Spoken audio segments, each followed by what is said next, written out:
have to have a term in the Diagnostic and Statistical Manual in order to then call it a disease and treat it as a disease and write a prescription for it. When I went to medical school, there were only 6 or 7 items in the manual. Now there are over 300.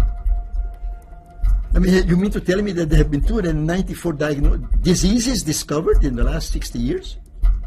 In psychiatry alone? It's a joke.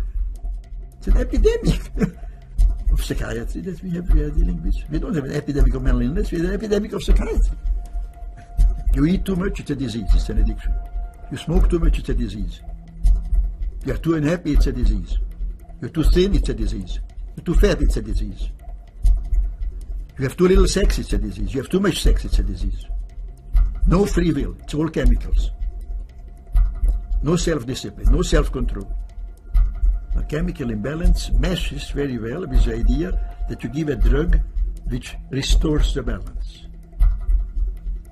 It's a story, a mythology, a fable. And that's a baseline from which we're operating now in America. The child doesn't perform the way he should or behave as he should. He is not responsible. Some chemicalist will give him a chemical. You hear day in and day out on television that this is a mental illness and that's a mental illness. And Zoloft is advertised. Beer you can't advertise, but Zoloft you can advertise. Now it's not just psychiatry, it's the whole psychiatrization of the culture. Now what's more toxic, Zoloft or beer? Amen. Case closed.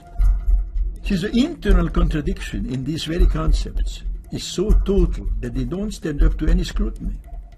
Nobody has yet measured, demonstrated, or created a test to show that somebody has a chemical imbalance in their brain. Period. Psychiatrists are getting more and further and further and further away from this human-to-human touch. And they are becoming more and more quacks, where they talk and act and impersonate doctors. They talk about diagnoses and treatments and the brain and all this kind of stuff about which they know nothing. Zero. It's not science, it's politics and economics. That's what psychiatry is. Politics and economics. Behavior control. It is not science, it is not medicine. This is so big that it boggles the mind.